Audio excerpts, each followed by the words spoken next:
I got broads in Atlanta, just to lean the family. Credit cards in the scammers, hitting the licks in the van. Legacies, family, wait and see the.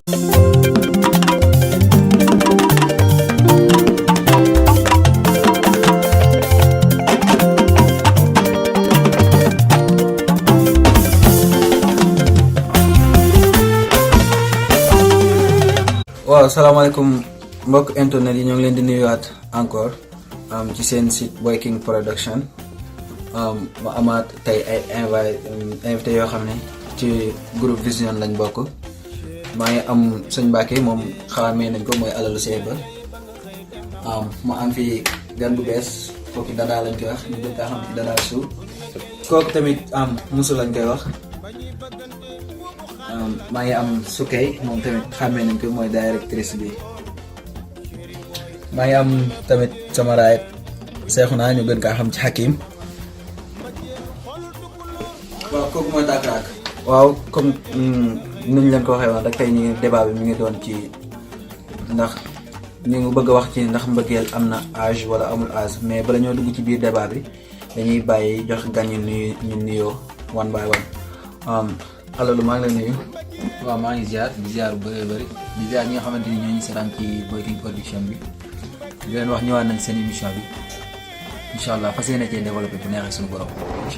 Dada ñu bàyyi la nga nuyoo. ok maa ngi leen di nuyu yéen ñëpp ku nekk sa tur ak sa sant waaw man la Dada.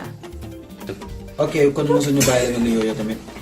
ok comme ni nga ko waxee man la Musu man tey man tam maa ngi join forum bi. pour waxtaanee yéen xam naa si kanam dinañ gën a wax. incha allah. soxna Sukay tamit ñu bàyyi la nga nuyoo. ay man la Sukay ñu ngi ñëwaat tey ak beneen topic. waaw Hakim yow ñu bàyyi la nga nuyoo. asalaamaaleykum siyaar naa leen sama gars yi.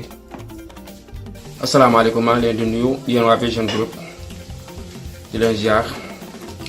gars yi ginnaaw bu ñu nuyoo ba pare tey ñu bëgg a dugg ci xoos ci débat bi rek débat bi mooy ndax mbëggeel am na âge ndax dañuy faral di gis like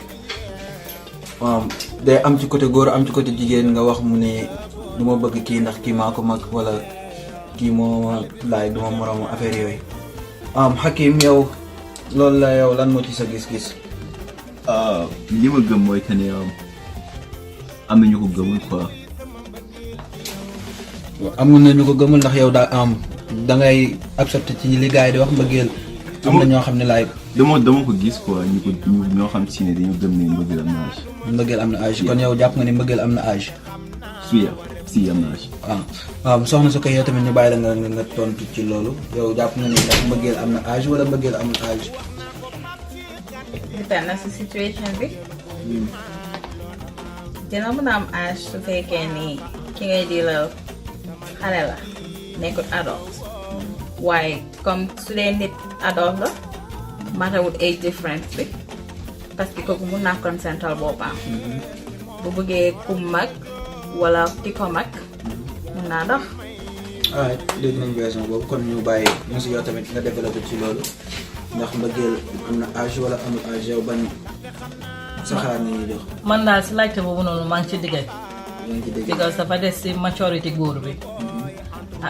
góor gi mun naa nekk xale mu gën a mature gis naa ñoo xam ne mag lañ waaye maturité bi eggu foofu noonu gis naa xale yoo xam ne xale lañ waaye seen maturité bi moo gën a xaay bu mag bi so man daal si digga bi laay nekkaat moom dafa des si góor gi maturité bi yow. kon yow alal ñu bàyyi la yow nga développé ci loolu. waaw man sama cas fi may waxee parce que man souvent li may wax man li ma dund ak li ma gëm laay wax. parce que man damay njëkk a laaj lan mooy mbëggeel parce que tamit bu fekkee mbëggeel comme ni ñu koy dundee nii amul âge. bu fekkee comme ni ñu koy dundee parce que non nan la ñuy dundee mbëggeel. waaw parce que comme ni ñu koy dundee la plupart dañ koy dund pour la forme dunduñ ko loo xamante ni dëgg-dëgg mooy mbëggeel parce que man mbëggeel damaa jàpp ni moo doon loo xamante ni tey jii boo ko dund da nga koy fas yéene dund jusqu'à l'éternité parce que tey jii loo opté pour da nga ko fas yéene dund jusqu'à l'éternité jàpp naa ni du am âge. kon yow loolu gëm nga ni mbëggeel amul âge daal. non man jàpp naa ni amul âge boobu pour moi. ok anyway after dinañ ci débat tout gars yi. Dada yow lan ngay wax ci loolu. comme man Mbeuguel amul âge. amul âge. Yeah. lan moo tax nga wax loolu. lu tax ma ne amul âge mooy dama gis ay jeunes ay xale góor yoo xam ne ay jeunes lañ ñu ngi takk ay jigéen yoo xamante ne ñoo leen magee 2 ans 3 ans te ñu ngi ànd bu rafet ñu ngi sëy bu neex fu man Mbeuguel amul âge. man nag mosuma ko dund boot damay gis gars yu bëri di ko dund fu man amul âge. ok. yeah. kon mu mel ne gars yi dégg ngeen débat boobu ñii ne wax nañ ni Mbeuguel am na âge ñii ne Mbeuguel am na âge waa ñu bàyyi tàkkaraak yow tamit. waaw li ma wax mooy pour man Mbeuguel amul âge. fan nga teg ni Mbeuguel amul âge. waaw li tax ma ne amul âge gis nga âge loolu numéro rek la du nekk loo xam ne si mbëggeel lañu wax mbëggeel loolu ci xol lay jóge di dem ci xol mais boo xasee ba na mbëggeel nag yaakaar naa âge waratu fa am ndax mbëggeel ci xol lay jóge di dem ci xol mais boo ci bëggee dugal affaire u âge day gën a compliqué ndax boo xoolee ci ki ñuy rey muy Muhammad sallallahu alayhi wa sallam soxnaam moo ko magoon bu fekkente ne nag ci kooku la ñuy roy kon yaakaar naa mbëggeel pour ñu ci mën a dugal âge ndax âge moom numéro rek la mais nag nit ki la bëgg moom loolu ci xol la nekk mais waroo xool ci atam. Hakim kon yow loolu tàkkaat wax yow la nga ci wax. fi ma teg mu ne Mbeuguel amul âge mooy que dama ko gis quoi. dafa am benn xale bu jigéen. moomu mag. jul moon sax pour doxaan ko quoi dama doon kaf nii rek parce que ñoom wax ci biir wax mu yàgg ma ne ko dinaa dem sa papa ñaan ko. mu ne ma yow du ma sa morom quoi. mu ne ko ci naka mu ne parce que maa la mag. ma ne ko loolu teguwul fenn quoi parce que bari na doomu aadama yu nekk seen biir maanaam ñu nekk ku góor ki mag wala maanaam ku jigéen ki mag ku góor ki quoi.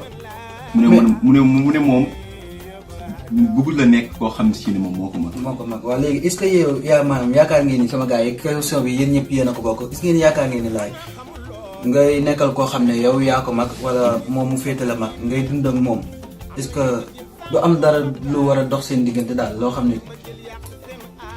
xam ngeen li ma bëgg a wax comme ça tey may génn ak su nga xam ne moo mag maam ndax respect bi ci war wala li war suñu diggante dëgg ndax est-ce que loolu dina ci kii. waaw fekkee dama part man fi may waxee fi ma sañ a développé ci loolu bu fekkee l'amour rek moo ko laal quoi bu dee l'amour rek moo ko laal amut âge parce que tey jii nii les élèves yow su koy mën na la magee 30 ans yaa na xam mais fekkee l'amour kese rek chaque jour yéen tolloon même niveau mais fekkee nag dafa am leneen loo xam ne moo ko lal bu dee intérêt wala leneen xam nga loolu duñ na bëggeel la quoi mën nañ ne pour la forme bi nga xamante ni moo am en actualité mais duñ bëggee mais bëgg dëgg amul âge man loolu mooy sama. Mbada yow loolu la mooy sa version. man pour man c'est normal parce que ñaar ñu dem ba bëggante suñ demee ba bëggante rek âge amatu fa yaa. bu ñu demee ba bëggante rek âge amatu fa loolu la Dada wax su ko yow ñu bàyyi la nga développé tuuti. ok comme ni ma ko waxee âge dinaa ko consider si Mbeuguel bu fekkee ni kenn si ñiy bëggante minor la mature wut comme nga ni xale la waaye nit ki bu demee bi toll mu nekk mu kalaf yéen ñaar seen diggante la mënoon ngaa gis jigéen mën ngaa gis góor bu la mag fi nga bugg ko and it's okay waaye it's just a culture thing comme suñ society bi dañ believe ne góor gi moo war a mag góor moo war a nekk sa kilifa mais at the end of the day nit ki su fekkee ne buggante ngeen rek respect moom war na fa amun am. loolu dëgg la monsieur yow loolu la ci wax. man daal lu ma si bëgg a yokk rek mooy man gis naa ñu siyat ñoo xam ne góor bi moo leen mag fuuf yoon waaye dëkk nañ dëkk bu ne si lum jabar bi nekk rek góor bi mu ci. kon mu mel ni gars yi su ma déggee seen version yéen li ngeen waxee maanaam kon ku góor ki bu fekkee moom moo mag ku jigéen ki like amul problème mais bu fekkee ku jigéen ki moo mag ku góor ki ci la commencé di am ay tuuti problème wala. nit ñi bëri foofu la ñuy toogee quoi toujours dañuy yaakaar ne ku góor ki toujours moo war a mag quoi xamul lu tax nag nit ñi foogee foofu noonu parce que. parce que en général lu bëri loolu ngay gis bu fekkee ku jigéen ki moo mag tuuti foofu la coow li di ëppee que ku góor ki mag ku jigéen ki. yow comme ça tey bu ma gisoon benn femme fële mu de wax mu imposé suñu parents ne ma ko bëgg a def duñ ci ànd man leer na ma man tey jii loolu duñ ci ànd. yow lan moo waral loolu dëggantaan lan moo tax parents yi bu ñu gisee ku jigéen koo xamante ni maanaam ku góor ki ku jigéen ki moo ko mag lan moo tax du ñu ànd ci loolu laa ko. because ñu bari maturity bi moo leen nekk issue because man dem naa ba stage boo xam ne xëy na man maa mag góor bi man dund naa boo xam ne xëy na góor bi dundaagu ko te daf maa bëgg a delloo ci dunda boobu noonu te man already dund naa ko boobu noonu te du ma bëggumaa dellu.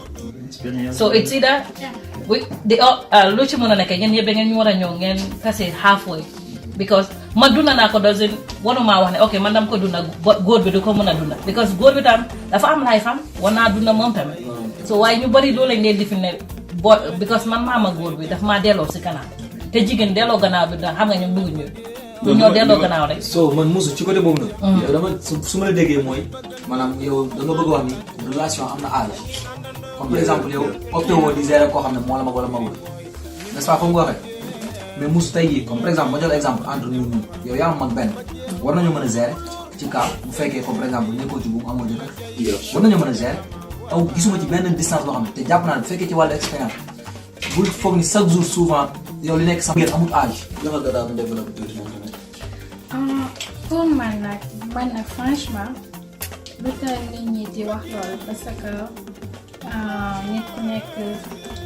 nit ku nekk dangay bëgg like sa jëkkër mot la kilifa non parce que yow jabar ji soo magee sa jëkkër loolu du nit ñi dañuy naan parce que kon yow yaa mag sa jëkkër yaa koy diriger genre yooyu quoi am na couple yoo xamante ne noonu lay demee wala pour man bëggee amul âge man nag franchement mosuma ko dund te bu man sama sañoon sama jëkkër moo ma mag te sama jëkkër moo ma mag. lan moo tax nga bëgg loolu lan moo tax.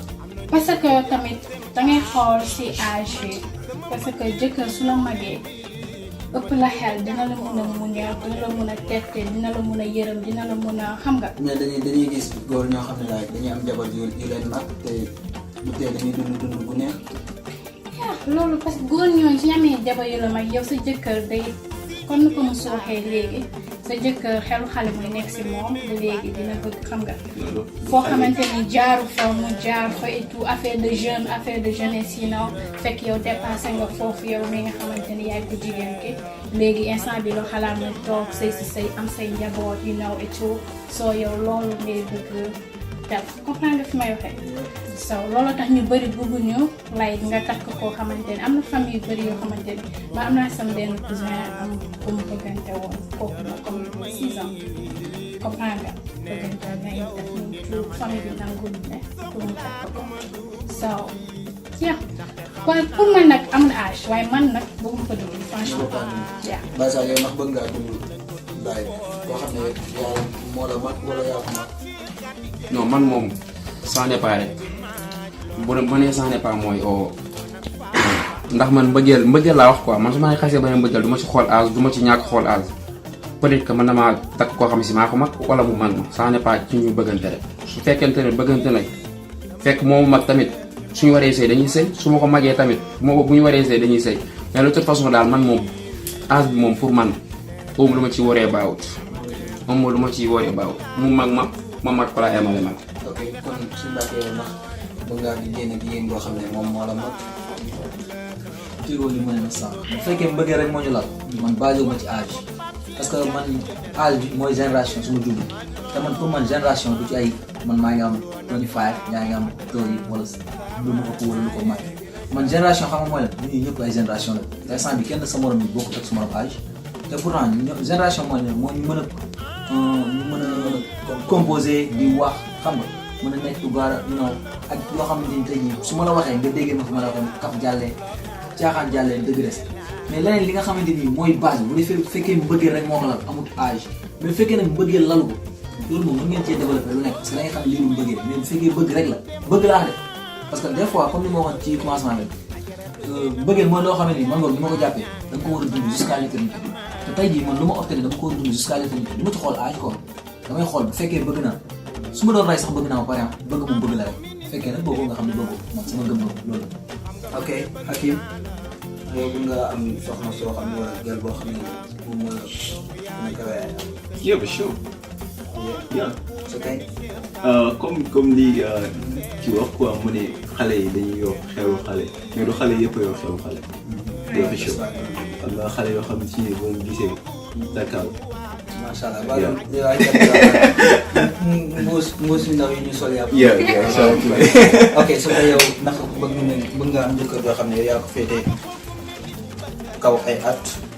I don't mind because soo buggee nit bugga nga ko gis naa ñoo xam ne ñoom a mag fuuf waaye from wax ak ñoom benn conversation one little conversation daf may woon carrément ne kii du suma zaa maa ko gën a mature fuuf te fekk kooku mun na maa jóg fuuf magee na ma over 15 or 16 years right away suma xel fu mu toll suma xalaat fu mu toll waaye mën naa toog wax am a nice conversation ak xale bu ndaw ku am 3-4 years because mën naa yóbbu suma bopp to that person's level te mën nañoo agree on something so age dafa nekk man suma personal perspective dama believe ne age is just a number. Maturity experience la ak nit ki say gom-gom ak sa concept waaye li ñuy wax fii yëpp ay cultural boundaries la liñ cosaanoo mooy ne góor gi moo war a mag waaye minute ne ànda bu nekka di nga gis góor boo xam ne mun a jur jabaram bu tey jabaram mu koo disrespect nga gis ñaar ñoo xam ne morom lañ ñu sëy they respect each other so much so loolu doesn't define nit ki lim doon ak kum doon te kenn du tànnal xolam ki muy bugga parce que si benn xol lay jógee di dem si beneen soo xëj na fu ne kon mosu wax yow bëgg nga am jigéen ñi question bi laaj nit laaj mu laaj la góor goo xam ne yow yaa ko féetee kaw ay at. man nag léegi laa door di jël age different waaye man suma bugga mooy woon ma am ko xam ne moo ma mag waaw because man ñu bari dañ ma dee toppa te su ma leen laajee seen age bi su ma waxee seen age bi rek dama leen dee cut off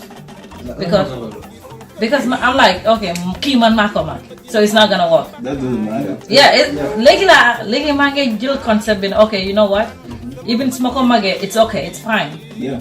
waruma leen ñoom waruñ maa mag waaye man ñu bari toppa nañ ma ñoo xam ne because of their age dam leen eliminate because just their age. ok yeah loo am kon sama gars yi mu mel ne sama technicien bi mooy signalé ne waxtu wi jeex na yéen a ngi woon tey fii seen jotaay ci groupe vision bi comme gars yi ni ñuy dajee every Sunday rek toog di waxtaan suñu biir ñu bàyyi leen ngeen tàggatoo tey thème bi moo doonoon ndax mbëggeel war naa am age wala warta am age comme Serigne Mbacke ñu bàyyi la nga tàggatoo 30 seconds.